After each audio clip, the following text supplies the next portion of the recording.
Aquí hay harta gente conectada. Le damos la bienvenida. Hola a todos, todas, todes. Muy buenas tardes. Me presento, mi nombre es Gabriela y junto con mi compañera Paulina formamos parte del colectivo Antropología Popular de la Universidad de Concepción. Bueno, para contextualizar un poco esta segunda jornada del ciclo conversatorio El rol de la antropología en los casos de investigaciones de desapariciones forzadas, organizado por el mismo colectivo, este espacio de organización que ya lleva casi 10 años de trabajo, donde participan estudiantes de casi todos los años de la carrera. Y bueno, hoy día nos acompañará Erika Reyes, antropóloga física chilena, quien será presentada más adelante ya por mi compañera Paulina. Así que eso. Bueno, hoy es 30 de agosto, el mismo día que se conmemora a las víctimas de desapariciones forzadas. Eh, Así que compartiremos un poco de lo que se habló y se reflexionó igual el día de ayer en la instancia cuyo invitado fue Franco Mora, donde se abarcó temas desde lo que es la arqueología y los derechos póstumos, ya los derechos que decido, como el derecho a un entierro, el derecho a un funeral. También se desarrollaron muchos temas, como muy amplios en realidad, que dieron para mucho, pero para recordar un poco reflexiones en torno a que queda mucho por hacer todavía, mucho que desde la antropología se le puede entregar a las familias que han sufrido la pérdida de algún ser querido, más del Estado, y junto con ello también tanto queda por aportar a la memoria, a la verdad y a la justicia también. Así que eso. Ahora mi compañera Paulina presentará a la invitada de hoy y dará paso al inicio de esta jornada. Sí, bueno, hola a todos y a todas. Bueno, con esta introducción damos inicio a la segunda jornada de conversatorios, donde la metodología va a ser la misma que se utilizó ayer, que es una exposición de la invitada y posterior una ronda de preguntas que las pueden ir dejando en el chat a medida que les vayan surgiendo, si bien al final de la presentación. Bueno, nuestra invitada del día de hoy es Erika Reyes, antropóloga física chilena, investigadora en la intervención antropológica en el cementerio parroquial de Penco, coordinando el proceso de identificación humana. También ha trabajado en la área de antropología física, antropología forense, osteología humana, antropología de la muerte y metodología de la investigación, tanto en el área social como en el área física biológica. Y actualmente es parte del equipo chileno de antropología forense y derechos humanos. Así que ahora damos paso a nuestra invitada para que inicie la presentación. Hola, ¿cómo están? Muchas gracias. Les agradezco la invitación que me han realizado. Muy contenta de estar en este espacio de conversación con ustedes, ¿cierto? Y con las personas que puedan estar interesadas en el tema, que debiera interesarnos a todos porque es un problema humanitario actual, ¿cierto? Que se arrastra desde hace décadas, ya desde los 60, la desaparición forzada. Y qué bueno que justo hoy podamos conversar de la temática. Voy a pasar a compartir mi presentación para dar comienzo a la presentación.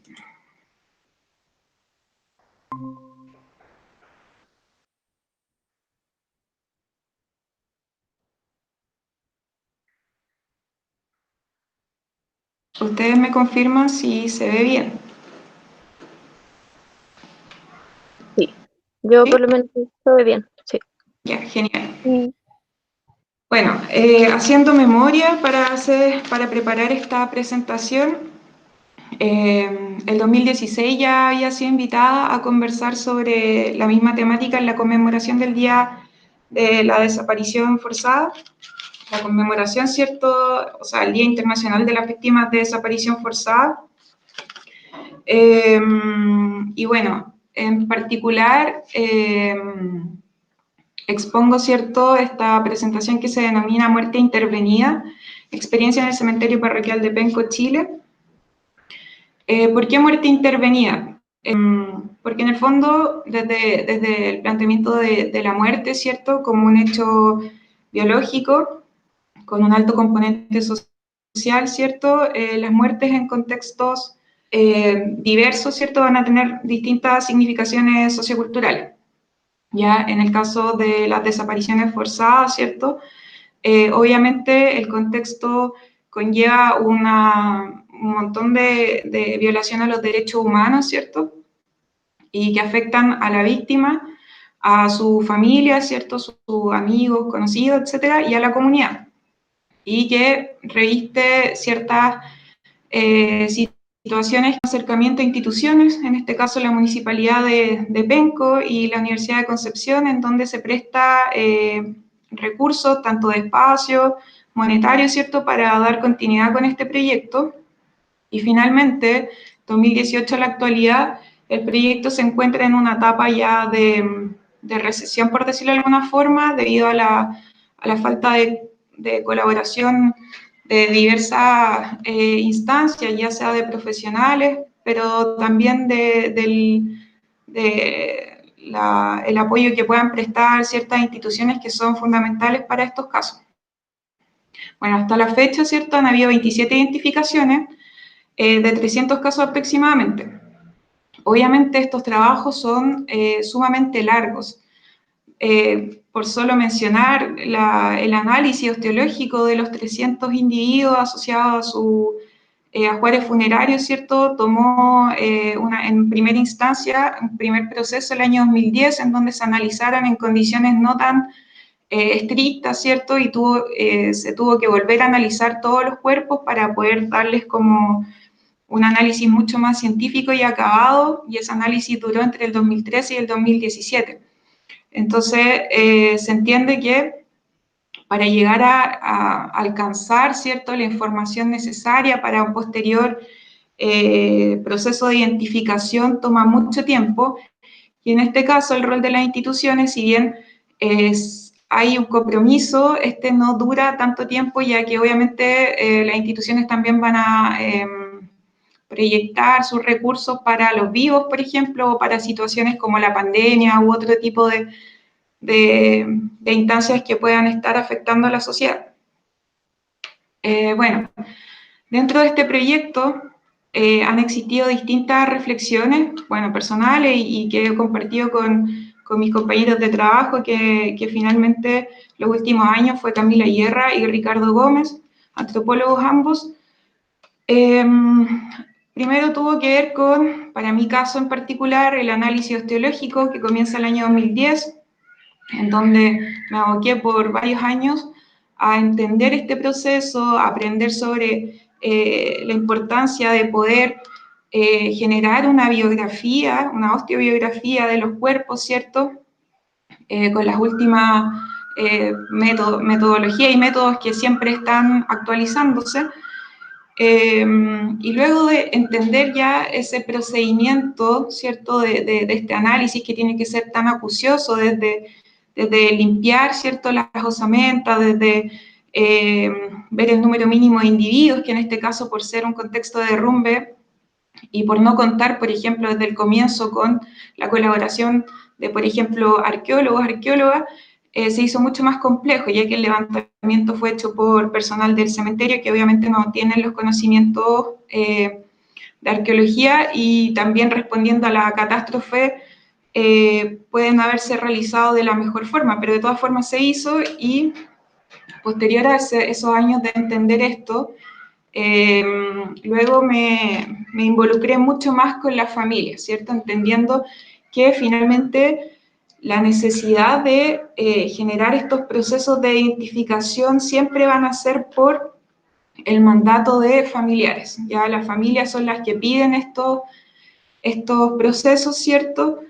Y tienen la necesidad de recuperar a sus difuntos por diversos motivos.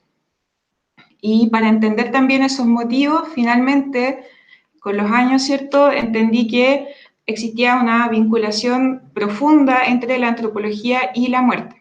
Primero entendiéndolo desde la antropología de la muerte, que esta investigación, ¿cierto?, de la muerte como un fenómeno biológico y social, ¿cierto?, transcultural, que tiene tintes individuales, colectivos, ¿cierto? Y cómo esta concepción de la muerte y los rituales funerarios asociados van a presentar, ¿cierto?, las necesidades para poder generar, ¿cierto?, la identificación en los casos de desaparición. Entonces, en este punto, nos podemos hacer la pregunta, ¿cierto?, ¿de dónde proviene la necesidad de recuperar e individualizar cuerpos humanos que han perdido su identidad? Y obviamente, como ya les comentaba, el cuerpo tiene un rol dominante en los ritos funerarios. Los ritos funerarios que nosotros conocemos, ¿cierto?, en nuestra cultura, tienen relación con darle un paso, ¿cierto?, al difunto o difunta hacia el más allá, o la concepción que nosotros tengamos de esa esfera simbólica, pero también ayudan a que el doliente, en este caso, pueda cumplir un ciclo de duelo, ¿cierto? El duelo en términos subjetivos del dolor que genera la muerte de un ser querido, y reintegrarse finalmente a través de cumplir estos rituales funerarios hacia la sociedad, ¿ya? Entonces, este cuerpo como eje dominante del rito funerario, en el caso del cementerio parroquial, es esencial, ¿cierto? Los familiares de los difuntos quieren recuperar la materialidad, ¿cierto?, de sus difuntos, considerando que de todas formas los cuerpos están dentro de el cementerio, ¿cierto? Necesitan saber que cada cuerpo tenga el nombre que ellos conocen y saber a ciencia cierta dónde va a estar ese individuo para poder continuar con los rituales funerarios previamente establecidos. Podemos también mencionar que las desapariciones forzadas, como las desapariciones forzadas que tienen como propósito ejercer control sobre los vivos, se genera una instancia de muerte desatendida, que es una conceptualización que genera la socióloga Panizo, argentina, ¿cierto? En donde se genera una falta de espacio de reconocimiento físico y social de la muerte de un individuo, lo cual obviamente va a generar un duelo no consumado, un duelo patológico, ¿cierto?, que puede, individual y colectivo, que va a afectar de manera muy intensa a los familiares de las personas de las cuales se desconoce, ¿cierto?, su paradero. Como mencionaba ayer Franco también, también existen situaciones que no teniendo un cuerpo, ¿cierto?, la familia también puede nunca reconocer, ¿cierto?, este proceso de muerte del individuo. Entonces genera una situación completamente irregular en lo que nosotros socioculturalmente tenemos como concebido, que sería darle la ritualidad funeraria que corresponde, ¿cierto?, a nuestros difuntos cuando mueren. Obviamente también existen algunas estrategias de compensación que en algunos casos, cuando estas desapariciones o muertes intervenidas, de ahí proviene el nombre de la presentación, para poder, ciertamente, como ya mencionaba, compensar esta ausencia de materialidad del cuerpo, que sea, por ejemplo, en el caso de la región de los pescados, por ejemplo, que sufren accidentes en alta mar y no se tienen cuerpos, se generan cementerios simbólicos, en donde se trata de dar un cierre a la desaparición y posible muerte del individuo y concretar este duelo. También están las animitas, ¿cierto?, los memoriales, que conlleva un gran trabajo con la comunidad y la familia en particular para poder llegar a este proceso de compensación. Sin embargo, no siempre son exitosos, entonces es bastante, o no son suficientes, entonces es bastante complejo. Bueno, con las familias del cementerio parroquial de Penco tenemos una relación ya de larga data, desde el 2010. Recuerdo que, bueno, como yo llegué con intereses ya más de índole forense o físico a la intervención, con ganas de ayudar en el tema de la recolección de datos post-mortem de los individuos, no tuve tanto contacto con la familia, ya que había un equipo de compañeros y compañeras del área social que se encargaba realizar las primeras entrevistas en el año 2010, pero sí, nunca me voy a olvidar de cuando los primeros días que llegamos al cementerio y estaba todo este desastre, las familias contándote el recuerdo, la memoria que tenían de sus difuntos, y sintiendo demasiado esa pérdida, esa intervención, ¿cierto?, que se genera de una situación que ya en teoría estaba superada, fue muy fuerte para mí. Y bueno, también acá puse una cita de Yelin, ¿cierto?, que el sentido del pasado en un presente y en función de un futuro deseado.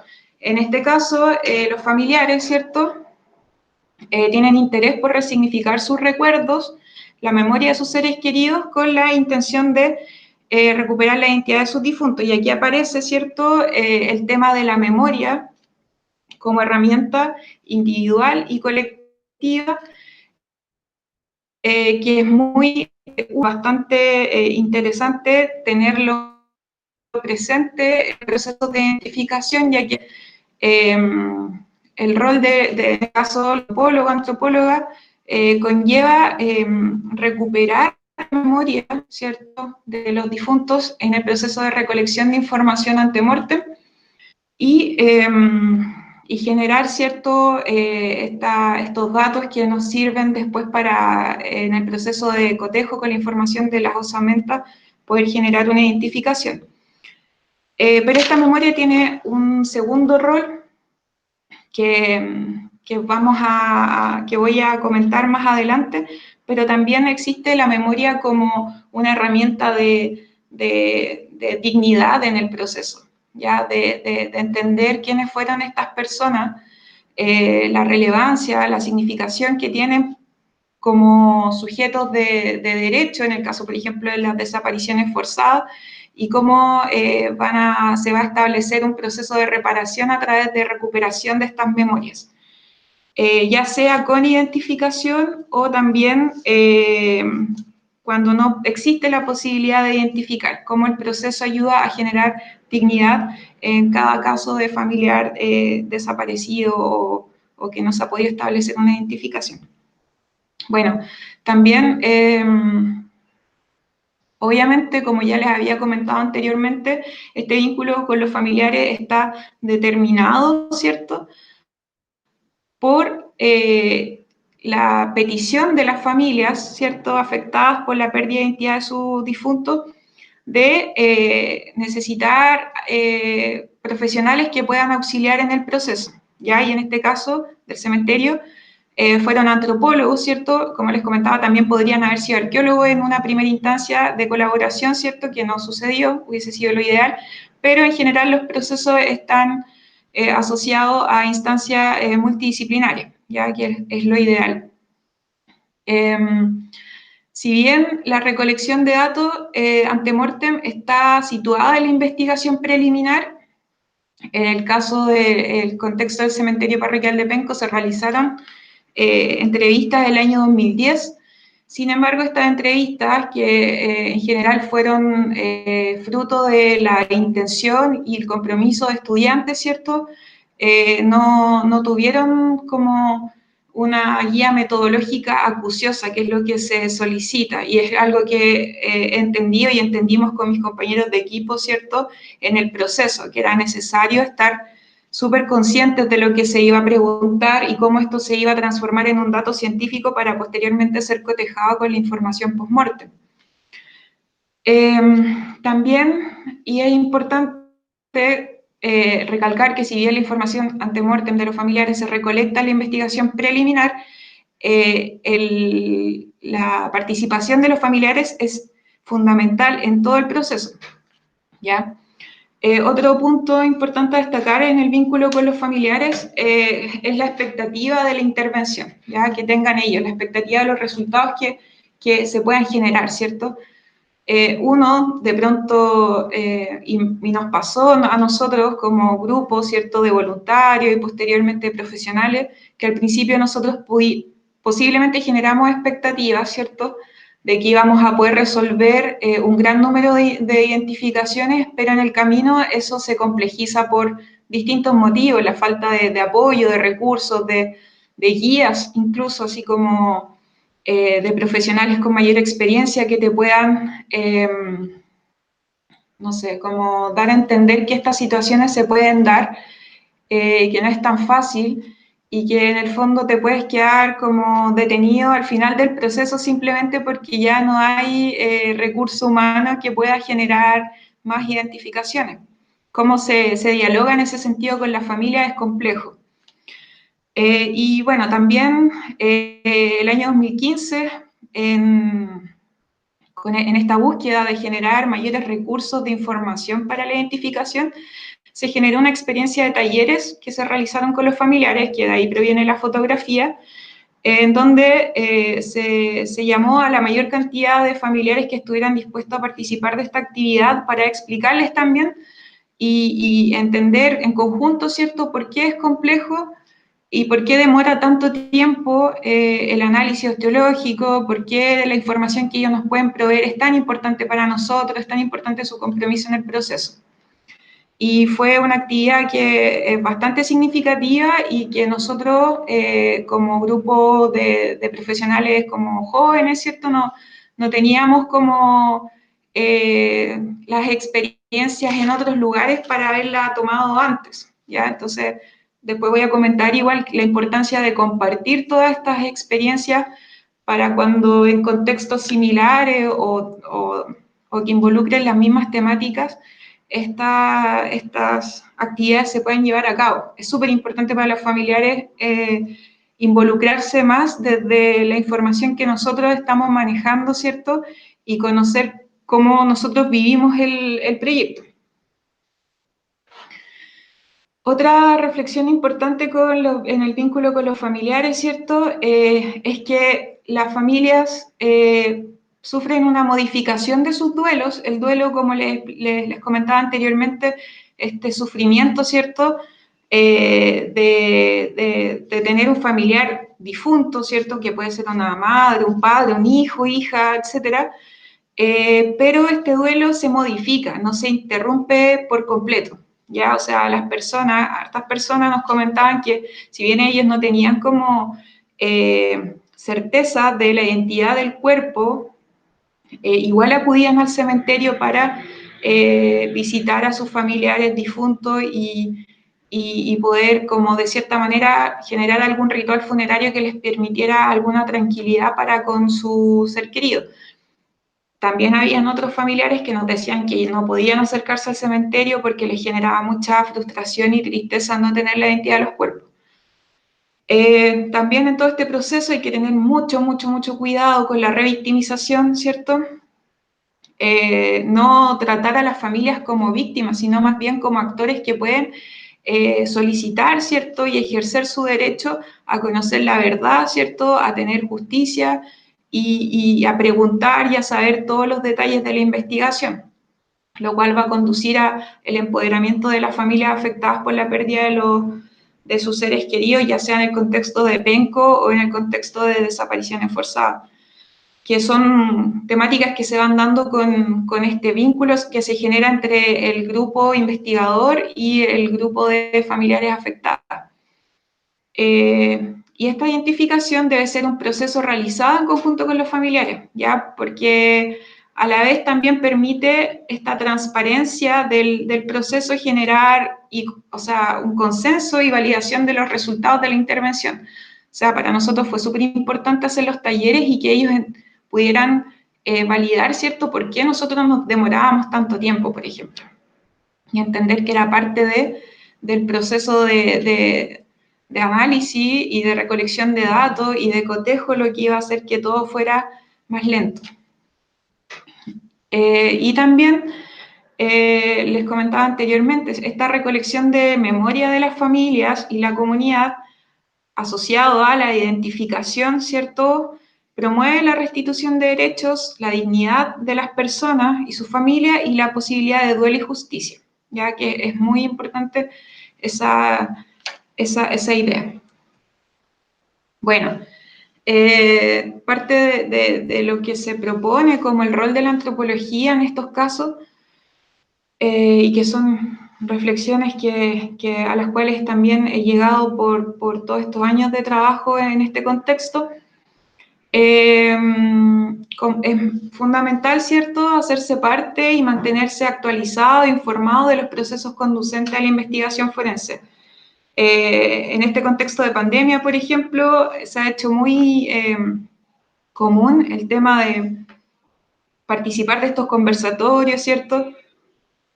Hace poco se estrenó un documental de desapariciones forzadas, en donde muestran la historia de varias agrupaciones, ¿cierto?, que han vivido este proceso junto a familias de toda Latinoamérica. También hace poco se publicó la guía, una nueva guía, ¿cierto?, de como metodología, ¿cierto?, en los procesos de identificación humana en contextos de desapariciones forzadas. Entonces es importante la autonomía y ser autodidactas igual en ese proceso de informarse. Bueno, también hay un rol fundamental de la academia, ya no podemos dejar de lado el sitio en donde se están formando los futuros profesionales. Entonces, es importante generar esta retroalimentación entre teoría y práctica. Idealmente, debe generarse un enriquecimiento mutuo de estos dos ámbitos, ¿ya? La experiencia, podemos tener mucha experiencia en algo, pero si no la compartimos, ¿cómo van a saber si les pasar a responder en esta intervención, ¿cierto?, sin tener no sé, una teoría, una metodología fuerte en torno al tema, ¿ya? También la importancia de producir y compartir la experiencia con la comunidad de pares y civiles, ¿cierto? Por eso había un esfuerzo de parte del proyecto de intervención en el cementerio parroquial de Penco de escribir artículos que puedan ser compartidos por la comunidad científica, de hacer documentales para ser compartidos por la comunidad civil, para que se conozca el proceso, para que exista una difusión de los conocimientos adquiridos y que puedan servir para otra instancia igual. Esa es la idea, es compartir la experiencia y los conocimientos. Y también es muy importante reforzar la necesidad de revisar y actualizar los protocolos para asegurar la calidad de los procesos. Como les comentaba anteriormente, en el caso de la información ante mortem, que en una primera instancia se hicieron entrevistas el año 2010 con una guía metodológica, que es esta entrevista semiestructurada, que no estaba completamente enfocada, contextualizada a la intervención, y que entre el año 2013 y 2016 se hace una revisión y se vuelven a generar entrevistas para poder llegar a detalles o posibilidades de detalles que pudieran ser útiles en la identificación de los cuerpos, que es básicamente revisar, ¿cierto?, la actualización y la calidad de la información que estamos buscando analizar, al igual como se realiza con el tema del análisis osteológico. O sea, es fundamental estar al tanto de las metodologías más apropiadas, ¿cierto?, para la población y cuáles han dado mayores como resultados positivos en otras instancias. También es importante relevar el trabajo inter y multidisciplinario. Nosotros somos profesionales, por ejemplo, en el área interdisciplinaria, que tenemos un bagaje social y físico, ¿cierto?, físico forense. En el caso de la intervención antropológica, en el cementerio parroquial de Penco fue indispensable que hubieran antropólogos sociales realizando las entrevistas. Es un apoyo tremendo porque generalmente en muchos casos se da que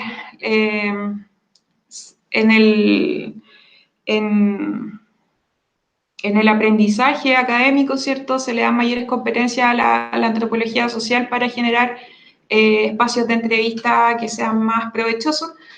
y multidisciplinario, porque obviamente en un contexto de desapariciones forzadas, como comentaba ayer Franco, la necesidad de contar con arqueólogos, por ejemplo, o arqueólogas, es indispensable para dar una buena atención al contexto de inhumaciones, por ejemplo, y no perder evidencia. Además, pueden haber otros profesionales que estén, que sean requeridos para llegar a soluciones más satisfactorias. Así como también, no sé, en la actualidad tenemos el dilema, ¿cierto?, de si el antropólogo físico puede o no ser parte de coautoría en excavaciones arqueológicas, en donde hay contextos funerarios, restos humanos, ¿cierto? O sea, obviamente tiene que haber trabajo multidisciplinario. Si habemos especialidades científicas, deben coexistir y compartir, ¿cierto?, dentro del objetivo de resolver problemáticas a nivel social, a nivel comunitario, cultural, etc. Y finalmente, el rol de la antropología, ¿cierto?, debe ser comprometida y ética ante todo. O sea, pasa mucho que por malas guías, de pronto, existen errores garrafales que no podemos dejar que pasen, ¿cierto? Por ende, es súper importante mantener la ética presente, ¿cierto? La ética de trabajo con otros profesionales, la ética de trabajo en conjunto, ¿cierto? Y bueno, el compromiso que obviamente en estos proyectos, en estos procesos que son tan largos, no siempre vamos a poder vivir de estos proyectos, pero finalmente el compromiso es el que hace que uno trabaje mucho voluntariamente y de manera desprendida, porque la idea es resolver estas problemáticas que afectan tanto a la comunidad.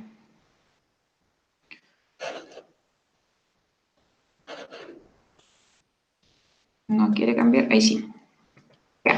Bueno, dentro de las reflexiones finales, para ir cerrando, una temática importante que les puede generar como dudas o consultas, ¿cierto?, tiene que ver con cómo abordar a la población de individuos no identificados. Al comienzo les comentaba que de los 300 cuerpos aproximadamente que existen, hay 27 identificaciones. O sea, hay una gran cantidad de individuos que no van a poder ser identificados por diversas razones, ya sea porque los familiares han ido muriendo, ¿cierto? Ya no hay interés por llegar a una solución por el tiempo que ha pasado, etcétera. Entonces está la propuesta de construcción de un memorial definitivo para los casos de no identificados en el cementerio parroquial de Penco, como ven en la fotografía, ¿cierto? Hay un memorial provisorio actualmente en la capilla, en donde al interior están los cuerpos, pero la idea es que ya para generar un cierre de la intervención se pueda concretar este memorial definitivo, para lo cual he tenido la intención de propiciarlo, pero depende también de las voluntades institucionales de la municipalidad particularmente, porque hay que financiarlo. Pero es un tema pendiente y que debiera resolverse a la brevedad para ya darle un cierre a la intervención. Bueno, también dentro de lo que se ha trabajado últimamente, próximamente tendremos el estreno del documental de la intervención, que se llama Antropología y Muerte, Relatos tras el derrumbe. Como les mencionaba, para mí es súper importante que este proyecto sea difundido, tanto como para conocer el rol de la antropología y cómo nosotros podemos auxiliar en estos procesos y que la gente sepa que existimos y que nos pueden solicitar cierto apoyo en situaciones similares o que revistan ciertas cosas parecidas, pero también para que la población tenga acceso a un registro mucho más cercano, ¿cierto?, de un acontecimiento que forma parte de la memoria de la comunidad de Penco. Entonces, igual me interesa mucho que esto llegue a la comunidad, y de hecho el estreno va a ser a través del Cineclub de Penco y también a través del Museo de Penco, y próximamente estaré compartiendo las fechas con ustedes. Esto va a ser todo en octubre. Y también, y que sea lo último, no es menos importante, ¿cierto?, comentarles, compartirles, que a finales del 2019 se conforma el equipo chileno de Antropología Forense y Derechos Humanos. Esta agrupación surge de un llamado que se hizo por el estallido social, ¿cierto?, del 18 de octubre del 2019 acá en Chile, en donde se conoce, ¿cierto?, la situación de muchas irregularidades y casos de detenciones ilegales, ¿cierto?, de situaciones de muertos, fallecidos en contextos irregulares, por decirlo de alguna forma. Y nosotros nos planteamos, tras este llamado, aleatoriamente acudieron muchas personas al llamado y finalmente quedamos un grupo de 10 personas, todos antropólogos y antropólogas hasta el momento, porque también queremos incluir a más profesionales que puedan colaborar en distintos casos. Y finalmente, el objetivo principal es ponernos a disposición de la ciudadanía, ¿cierto?, para poder ayudar en procesos judiciales, ¿cierto?, en distintas áreas de competencia que tengamos cada uno de los que estamos siendo parte de este equipo. Así que también espero prontamente que estén atentos a lo que podamos anunciar, ya que estamos preparando distintas actividades en conmemoración, ¿cierto?, del 18 de octubre. Así que estamos trabajando en eso, así que eso les quería compartir. Y bueno, llegamos al final, espero haber generado dudas, consultas, ¿cierto?, o temáticas que podamos conversar, ya que es la idea de que se pueda dialogar en este conversatorio. Y muchas gracias por la escucha.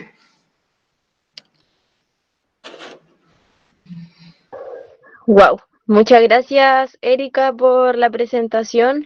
Estuvo súper interesante conocer todo el trasfondo cultural y social de lo que significa una muerte. Así que te agradecemos mucho tu participación y todo el desarrollo de la actividad.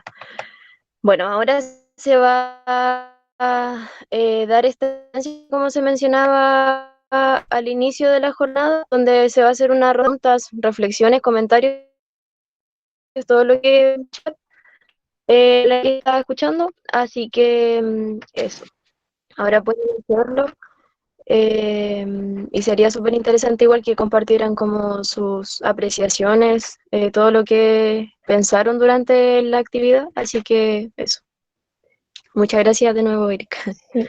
Para partir con la ronda de preguntas, desde el colectivo teníamos una, que es, ¿cuál es el mayor desafío que se debe enfrentar como antropóloga al momento de identificar? ¿Cuál es el mayor desafío? Yo diría que ese desafío se fue, para mi caso en particular, ¿cierto?, mi experiencia, se fue dando por etapas. Porque cuando, en el contexto del cementerio de Penco, que es una experiencia local, ¿cierto?, que por catástrofe, por un terremoto, cuando nos aproximamos a las inmediaciones a colaborar, uno va con toda la energía de la juventud, ¿cierto?, y la inocencia también, para prestar ayuda y con lo poco que uno sabe y ha experimentado, ser un aporte, ¿cierto?, sobre todo a las familias que yo les estaba comentando. Pero en el camino uno se da cuenta que las cosas no son tan fáciles como uno piensa, como que tiene que ponerse a estudiar más, ¿cierto?, es fuerte igual el tener esa responsabilidad, el tomar esa responsabilidad en tus manos, querer ayudar en estos procesos y tener que enfrentarse a centenares de cuerpos en una capilla dentro del cementerio, que fue como empezamos nosotros a hacer los análisis al comienzo. Luego en otras instancias tener que hacer acompañamiento de los traslados que se hicieron para las inmediaciones del laboratorio de osteología, llevar estos 10 cuerpos de un lugar a otro para analizarlo, es complejo, como que finalmente uno como que lo normaliza.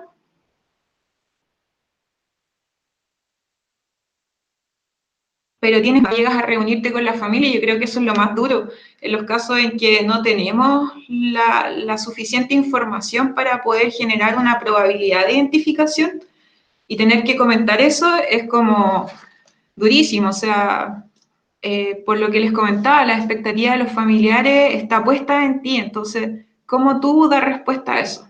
¿Ya? Y en el fondo igual, yo con el tiempo aprendí a que mi trabajo, en general, en todo lo que he podido realizar en esta intervención, que, tiene que, ir, que tuvo que ver desde el análisis y supervisar los análisis, ¿cierto? Y que fueran hechos de la manera más ética y digna posible, ¿cierto? Hasta las conversaciones con la familia, en el fondo expresar que todo ese proceso en el cual uno se ve sujeto al analizar y comentar la información con la familia, hasta el cotejo mismo, se hace con la mayor responsabilidad e integridad profesional, ¿ya? Entonces, para mí eso a mí me da un alivio, ¿cierto? Y se lo transmito a las familias también, o sea, si existe la no identificación, que hizo todo lo posible, ¿ya? Y que hubo un esfuerzo detrás, y que si se da la instancia del memorial, ahí vamos a estar acompañándolo, ¿cierto?, en este proceso de cierre de proyecto. Entonces eso es como un poco lo más complejo que me ha tocado vivir. Bueno, y enfrentarse a las instituciones, que también es como bastante... da mucha rabia de pronto que cosas tan importantes y que afectan tanto a una comunidad tan grande no sean prioritarias. Como que las energías se tengan que volcar en asuntos burocráticos o de otras índoles que le quitan energía a lo que uno quiere y puede hacer en torno a las soluciones de estas problemáticas. Muchas gracias por la respuesta. Y aquí igual en el chat también hay una que en base a un poco parecía a lo último que estabas comentando, que es ¿qué se hace con los cuerpos que no tienen familiares que ayuden a la identificación? Teniendo en cuenta que habían pagado su lugar, entre comillas, en el cementerio. Sí. ¿Qué se hace con los cuerpos que no tienen identificación? Bueno, ese es un tema administrativo del cementerio. La verdad es que ahí el cementerio y ellos manejan como los espacios para inhumar a otros cuerpos más recientes o las situaciones que se den. Yo tengo entendido que hasta el último momento que hablé con el administrador del cementerio, los casos de identificados van a tener lugar, ¿cierto?, en un nicho que se les es otorgado. Los no identificados debieran quedar en un memorial, pero el tema particular de la materialidad del nicho en sí para los no identificados, eso tiene que ver con la administración del cementerio. Oye, y cuando no existen familiares que ayudan como a la identificación, ¿qué se hace en torno a eso? O sea, esa población de individuos esqueletizados está sistematizada, está resguardada, y estamos a la espera de un lugar en donde queden inhumados definitivamente. Sí. No se puede hacer nada más con ellos, hay que cuidarlos nomás hasta que se puedan inhumar finalmente. Wow. Hay que ponerse al final en todas las situaciones. Y aquí Carol Maldonado dice, súper buena presentación. Mi duda es, ¿cómo abordar mejor el tema de la no revictimización? Es complejo porque de pronto uno en la práctica y sin mucha guía o experiencia puede tender a tener como en la mente el objetivo de nuestra pregunta de investigación, que sea, por ejemplo, explorar, no sé, reflexionar en torno a una temática en particular, o conseguir información de familiares por propósitos propios de la antropología o de la asociación en la que uno esté o porque quiera hacer un artículo o una tesis, etcétera. Entonces, uno puede creer que, o sea, es fácil llegar a una familia igual y como volver a preguntarle cosas que son súper dolorosas, pero innecesarias para ellos, ¿ya? En el fondo, cada vez que uno sienta la necesidad o esté en una intervención o en un caso, ¿cierto? Hay que pensar muy bien antes y justificar muy bien el por qué yo me voy a volver a contactar con esa familia y qué puede generar eso, qué expectativas, qué resultados, para qué. ¿Para qué voy a hacer eso? ¿Ya? En torno a la familia y los afectados. De eso se trata la no revictimización, no volver a hacerlos pasar por un proceso doloroso, ¿cierto? Que tenga que ver con recordar las situaciones violentas, las situaciones angustiosas que pueda ser asociada a la pérdida de un familiar o a la desaparición de un familiar, etc. Hay que pensar muy bien cuáles son los objetivos a la familia y su propia resolución del caso o la información que se está solicitando.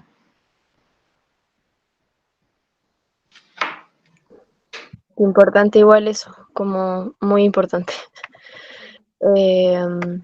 Y aquí Pau Nourdin dice, ¿cómo se podría aportar y cómo se logra entrar al ECHAF? Una pregunta que no aporta tanto a la reflexión, pero bueno. Sí, les puedo copiar el correo de la agrupación para que escriban. En realidad, nosotros, como nos estamos recién conociendo, nivelando, etcétera, igual necesitamos estar sólidos, pero también necesitamos la colaboración de personas. Entonces, que escriban y va ahí contestando como equipo cuando hay plazos de mayor como, o qué puede ella aportarnos, etcétera, Qué bacán. para dialogar. Lo voy a copiar en el chat. Yo creo que igual hartos tenían esa duda, como que nos sorprendió, o sea, a mí por lo menos me sorprendió mucho saber que se había conformado ese espacio ahora con el tema de la revuelta del 2019. Pero Somos nuevos. Sí, igual súper importante. Igual teniendo todas las violaciones a los derechos humanos que han pasado a lo largo de la historia de Chile en realidad. Bueno, y seguimos con las preguntas del chat. Pablo pregunta, ¿cómo crees que el sistema ha afectado los ritos mortuorios? Eh, o sea, si en a ver, el sistema. Por ejemplo, podemos analizarlo desde el punto de vista de la pandemia actualmente. Eh, Hace poco me tocó junto a una colega, Carolina, antropóloga igual, ser parte de una serie de clases virtuales para los funcionarios de la atención primaria en salud, que tienen que recibir o no a los casos positivos de COVID, ¿cierto? Y en instancia ya de próxima muerte o de posible muerte inminente. Entonces, una de las situaciones que generan mayor como perturbación es que no se dé el espacio para la ritualidad funeraria y cómo esta ritualidad funeraria puede variar según nuestras concepciones culturales propias, considerando a migrantes, ¿cierto? U otro tipo de ritualidades que nosotros queramos llevar que sean particulares de nuestras familias o individuales. Entonces, es un paso el que se quiera dar a conocer que la ritualidad funeraria es multicultural, ¿cierto? Y cómo esto puede afectar, ¿cierto?, a los sobrevivientes en cómo van a, en el fondo, procesar la muerte de un ser querido. Finalmente, la ritualidad funeraria tiene como finalidad ayudar a la familia, al sobreviviente, a reintegrarse a la sociedad. Entonces, si no se cumplen estos rituales, es difícil o se trunca un poco este proceso que sea como pactado. Pero hoy en día también lo bueno es que se tienen acceso a todas estas herramientas virtuales que han generado nuevos ritos funerarios, ya que tienen como intermediarios a la tecnología virtual. Entonces también se están dando estos procesos que son súper incipientes y que yo creo que se le pueden sacar provecho también, y también se le saca provecho al que estemos hablando más de muerte, que estemos hablando de que es un proceso que nos va a pasar a todos y que en el fondo, bueno, uno pues hay que tomarlo como una situación que es dolorosa y que hay que afrontarla a través de mecanismos que nos permitan sentirnos acompañados y superados posterior al evento.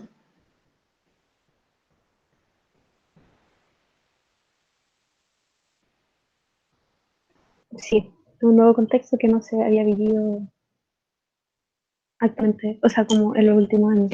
Y en base a eso, había una pregunta, como que ya la respondiste, que decía en torno a eso, pues, como de eh, por la situación actual y cómo ha impactado significativamente en las personas y los seres queridos el vivir los duelos, que era lo que comentabas recientemente.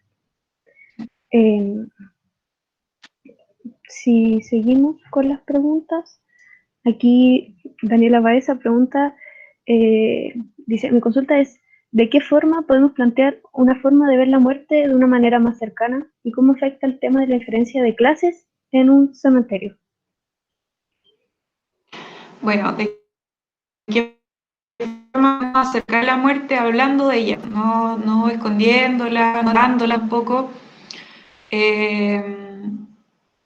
Ejemplos de la misma, de relatos que he escuchado de la misma pandemia, de pronto el COVID se transforma como en una suerte de catalizador, ¿cierto? De conversar qué pasaría si, qué sucedería si me infectara, ¿cierto? Y tuviera que morir. Yo creo que todos nos hemos planteado la posibilidad de contraer este virus y fallecer o alguno de nuestros seres queridos.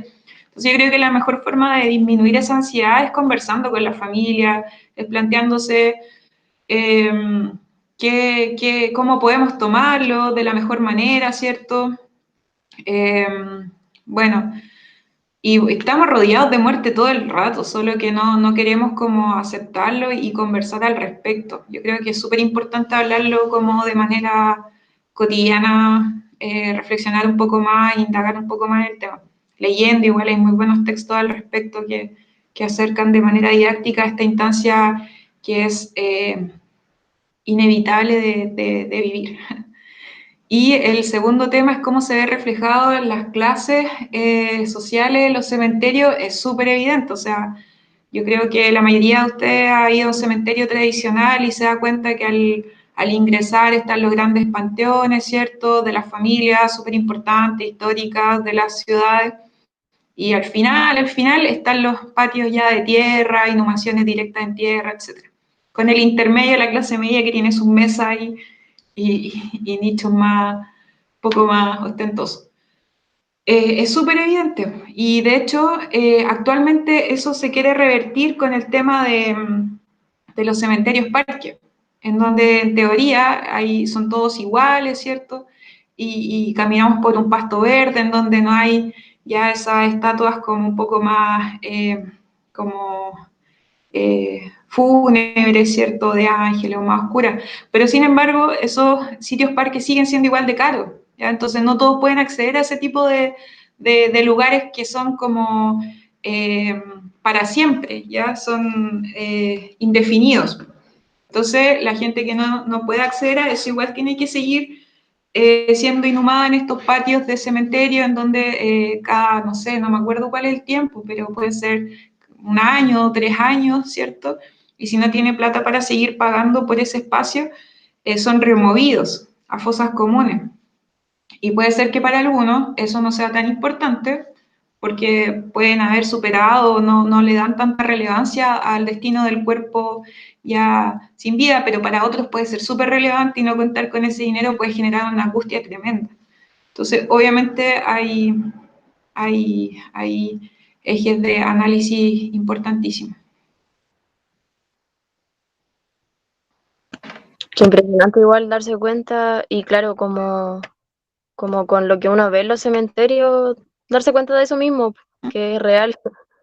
Y que incluso en los parques, aunque se ha intentado como evitar eso, esa diferencia, igual, o sea, yo por lo menos lo he visto que hay piletitas en algunas partes, asientos, entonces, sí, da lata. Bueno, Pero en bueno, los parques igual está el tema de las ubicaciones, pues como que los parques igual son grandes y mientras más lejos de la entrada estés, obviamente ahí probablemente vayan a haber unas diferencias de precio, o sea, es una industria, es como la capitalización de la muerte. Obviamente también como en espacios súper estrechos, muchos individuos, así. Eh, es una capitalización igual. así es. Ya, continuando con las preguntas, aquí Paula Santana pone, muy buena exposición, entendiendo el peso y la responsabilidad que tiene este trabajo. ¿De qué canales trabajan los efectos emocionales? Después, cuando trabajan, de no ser así, ¿cómo crees que se deberían trabajar? Sí, bueno, yo creo que, o sea, hoy en día ya hay bastante como tratados y consenso de normas mínimas para, uno que se llama así, como el trabajo psicosocial con las víctimas de desapariciones forzadas y que también calza con este tipo de, de experiencias que les comentaba el cementerio, en donde una de las cosas más importantes y que se las mencioné también es el tema de no revictimizar a la familia, etcétera. Pero nosotros como profesionales en general no existen muchas como instancias como de trabajo psicosocial para nosotros. Si bien es súper importante el apoyo grupal que se pueda dar, uno en general trabaja en equipo, ¿cierto? Y en esa instancia uno comparte las cosas que te puedan agobiar o te hacen sentir como mal. Me imagino que en contextos mucho más complejos y latentes, como por ejemplo el tema de las desapariciones forzadas en Latinoamérica, que están ocurriendo hoy y que están afectando a familias, debe ser muy fuerte, así como que obviamente deberían tener psicólogos en los equipos o terapeutas que puedan canalizar, ¿cierto?, la angustia, que finalmente la angustia es por, uno, la evidencia del daño y la atrocidad y la violencia que se da, por ejemplo, en los contextos de fosas comunes, pero también la relación con la familia es desgastante igual, porque en el fondo tú quieres dar solución a algo que no depende solo de ti. Entonces puede generar un nivel de frustración inmenso que es necesario canalizar y obviamente ese tipo de ayuda lo puede dar un profesional de salud mental. Entonces, es importante contar con un profesional de aquellos en instancias como las que estamos comentando, las que comentaba ayer Franco, por ejemplo. Y que no pasa mucho, porque en general uno se hace el fuerte y como que puede ir, pero es necesario. Gracias.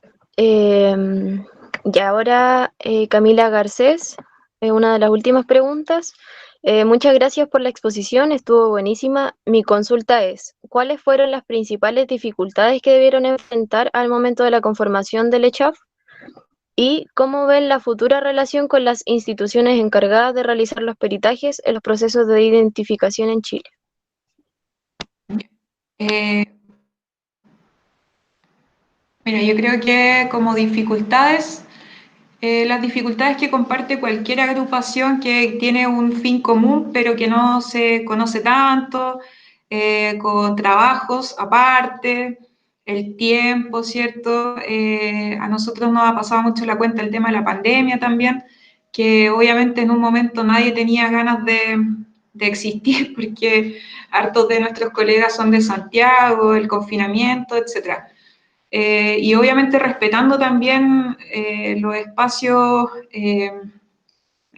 necesarios personales de cada uno y una. Eh, lo otro también es que algunas como casos que se estaban viendo quedaron detenidos por el tema de la pandemia, o sea, todo se detuvo con la pandemia, el tema de los procesos judiciales se han hecho más lentos, así que eso ha sido como una de las complejidades también del equipo. pero ahora como se acerca una fecha importante, estamos bastante atentos a cómo poder colaborar y difundir un poco más el trabajo que podemos entregar a las familias de víctimas o situaciones que requieran de apoyo de derechos humanos, un poco como observadores también. Y la segunda pregunta era, la olvidé, lo siento. Era, ¿y cómo ven la futura relación con las instituciones encargadas de realizar los peritajes en los procesos de identificación en Chile? O sea, muchos de mis colegas han trabajado en estas instituciones y, por ejemplo, se están refiriendo al servicio médico legal o algo así. El tema es trabajar en conjunto, cuando se puede, porque de pronto todo está mediado por el sistema judicial, que obviamente tiene sus partes y funcionan así. Nosotros nos estamos planteando como una agrupación externa, entonces siempre va a estar la propuesta de compartir y de apañarse como entre profesionales, pero cada uno responde a distintos directores, a distintos jefes, entonces como que es complejo igual de pronto hacer trabajo en conjunto en sí mismo porque no se permite dentro de la legalidad que está entre medio.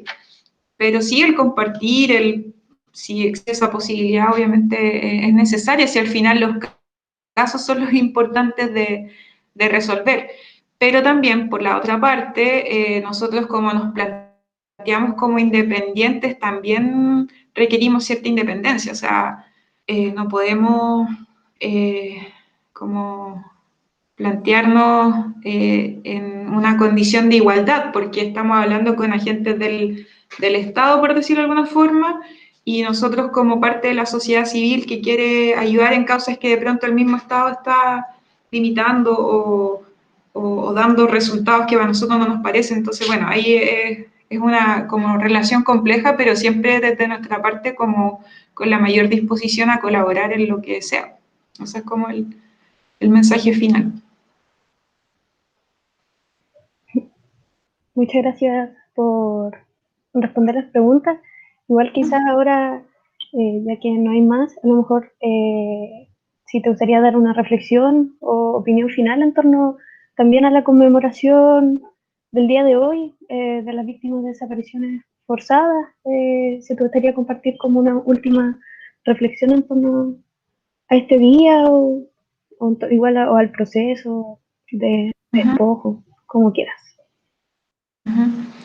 Bueno, como había comenzado comentando, yo creo que son causas complejas, algunas de larga data, ya sea como el caso del cementerio o el caso de detenidos desaparecidos en Chile o el caso de las desapariciones forzadas en Latinoamérica, el caso de las detenciones, las desapariciones forzadas en Europa Oriental, en África, o sea, estamos llenos de situaciones de irregularidad que afectan a hombres y mujeres de distintas maneras, ¿cierto? Y que nosotros, de cierta forma, vivimos en el ocultamiento de esta información, o sea, si no estuviéramos en antropología forense, no tendríamos, no sabríamos, porque son cosas que no se comentan abiertamente, no tienen tanta difusión, y por eso es que las hablemos, que las difundamos, que estemos atentos a los procesos, ¿cierto? Porque es fácil caer en este círculo de que como todos nosotros nos conocemos y estamos en las mismas redes, creemos que esto es lo que se está hablando, pero no es así. Entonces, yo creo que es súper importante compartir esto, abrirse a hablar de las temáticas. Y como mencionaba Franco ayer, es súper importante darle prioridad a ciertos casos que van a ser que van a expirar porque las personas que están buscando la solución a los conflictos van a morir. Ya, o sea, el tiempo es finito para la vida, entonces hay que estar atento a esas situaciones, ¿ya? Y en lo posible también, porque tampoco no hay respuesta para todos, y eso es un hecho, por todos los factores que les comentaba anteriormente, hay que preocuparse también de los trabajos de memoria, ¿cierto? Hay que preocuparse de buscar instancias que puedan servir para la familia y las comunidades, de restablecer de cierta manera la dignidad que les quitó los procesos que afectaron a sus víctimas, a sus seres queridos. Entonces también eso es súper importante, el trabajo de memoria, que sea como, que se establezca como una medida de, no sé si reparación, porque reparar un daño tremendo es difícil, pero de generar un trabajo en conjunto que empodere a la familia y no se sienta una víctima para siempre, pues, como que sean actores y eso me parece una posibilidad de salida para estos casos que también no tienen como solución. Entonces, eso, difusión, compromiso, ética y trabajo con las comunidades para que sean empoderadas. Sí, súper importante lo que dices. Y bueno, por eso también hacemos esta instancia, esta jornada, para reflexionar y compartir nuestras opiniones en torno a esta conmemoración. Bueno, reiterarte las gracias, gracias por tu exposición, estuvo súper buena, por aceptar la invitación desde el colectivo, todas las personas del colectivo estamos agradecidas por eso. Muchas gracias también a la gente que estuvo viendo por la transmisión de YouTube en esta segunda jornada del rol de la antropología en los casos de desapariciones forzadas, y también dejar invitada a la gente a que asista mañana a nuestra última jornada, que va a estar Francisco Echeverría, también una persona que sabe harto del tema, y también para que igual puedas conectarte a ver. Gracias, reiterar las gracias y estamos en contacto. Sí, muchas gracias por la invitación. La actividad de ayer estuvo súper buena. Le devuelvo los saludos a Franco, muy simpático Franco. Es muy simpático. Y, no, y muy buena la exposición igual de su experiencia. Y saludo a todos a las amigas y amigos y amigas que se conectaron. Saludo a todos los estudiantes de la carrera, los colegas hoy en día también. Y eso, muchas gracias y nos vemos mañana. Nos vemos. Harta gente agradeciendo igual a Erika en el chat. Mencionar igual que mañana es a las 2:30 hora chilena, la instancia con Paco Echeverría.